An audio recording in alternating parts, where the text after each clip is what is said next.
Welcome back everyone to my channel.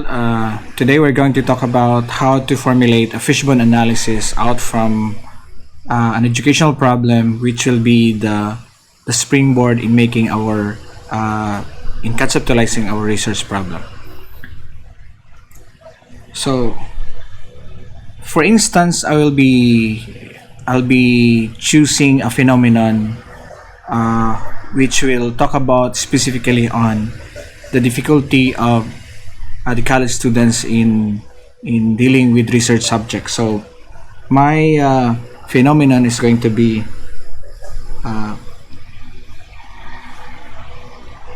difficulty of college students in doing.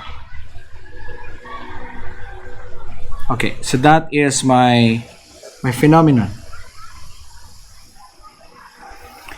And then this is where I'm going to make my this is where I'm gonna make my fishbone analysis out from this.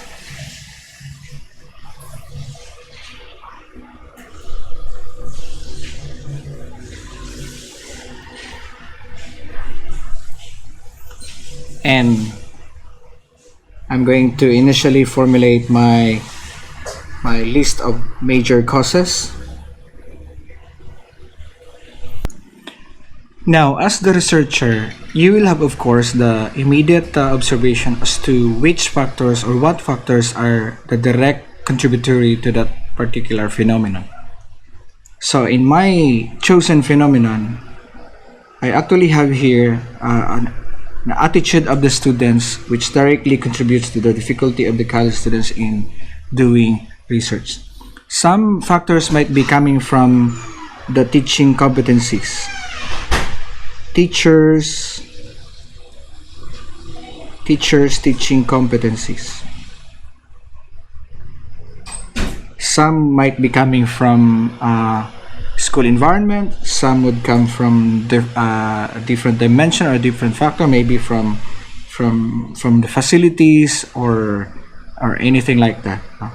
And I would focus around on the attitude of students. Maybe I will have observations like being a lazy student, or maybe the subject is too difficult or difficult subject.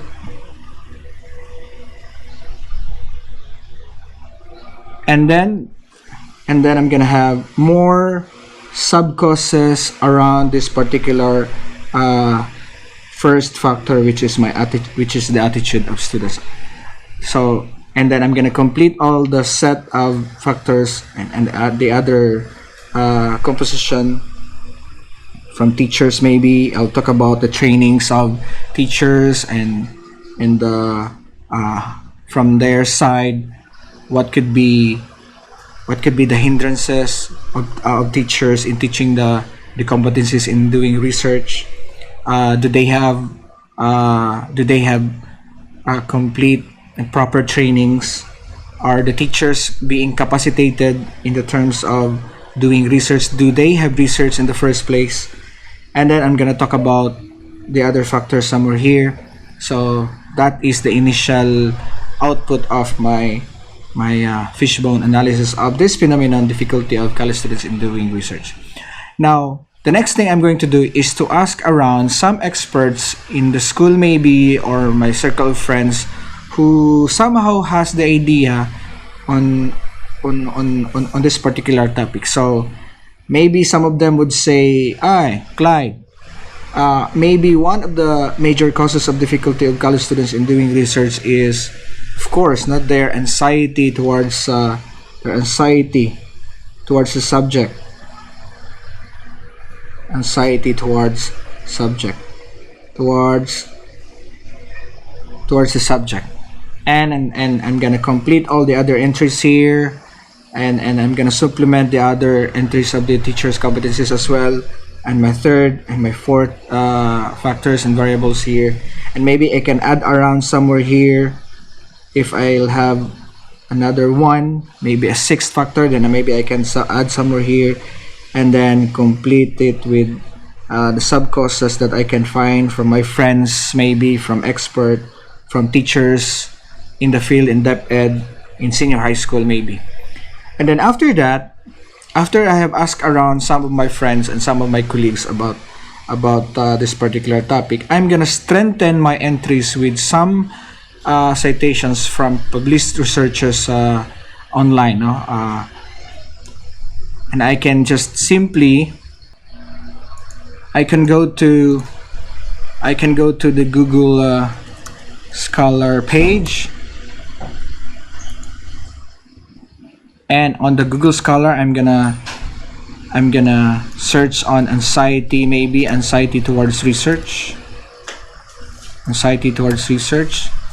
and as you can see there are a lot of studies being presented by the Google Scholar, and I can simply click also the next set of pages here to check individually the researchers. So I'll check the first one, the attitude anxiety towards research, its influence on the student's achievement in the course. And then, well, as you can see, the study is in the PDF format. It's actually coming from Asian Journal of Management Science and Education. This is from Oguan, Bernal, and Pinca. They're actually from Mandaluyong City, Rizal Technical University, Philippines. Now, somewhere in their output, they were talking about anxieties of students towards research. So as you can see, I'm going to highlight it here.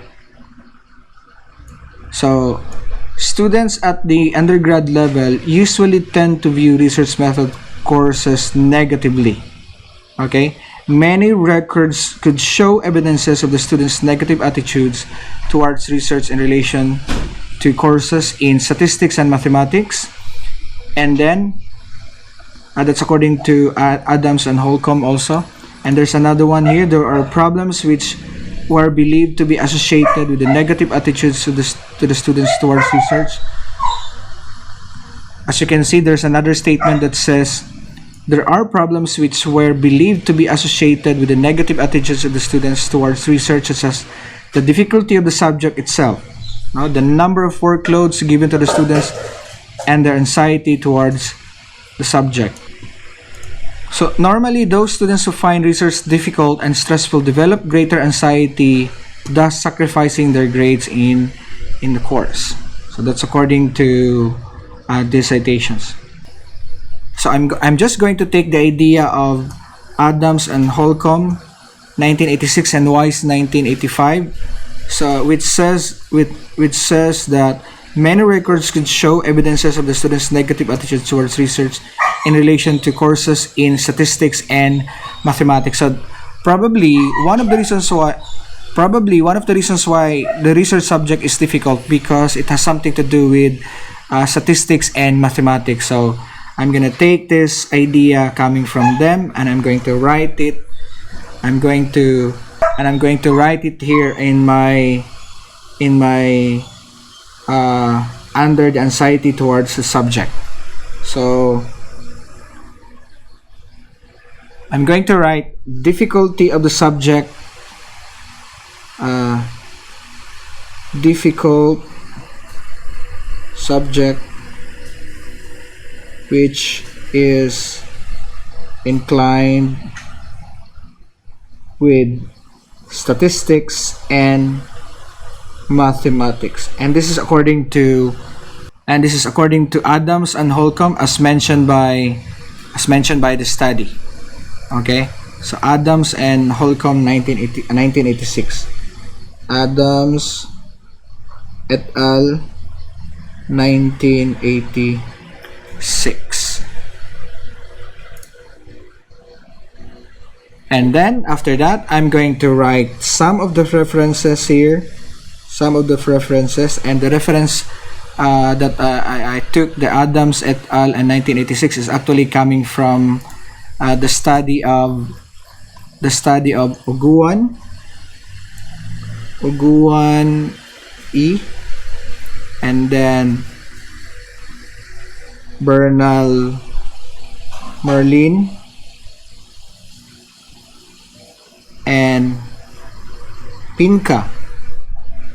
Pinka, Maria, Cristina, and that is somewhere in 2014. And their study is on attitude and anxiety. Attitude, anxiety towards research. Its influence on the students' achievement in the course. So this is my first reference. So as you can see, as I strengthen the entries of my fishbone analysis, as I strengthen the entries of my fishbone analysis, maybe I'm gonna have a set of 5 references, maybe, or 10, as much as you want. So basically, this fishbone analysis is formulated for you to be guided on dealing with educational problem, because an educational problem, along with its causes, is our basis in formulating our research problem. So this is our fishbone analysis now. That would be all. Thank you and see you on the next video.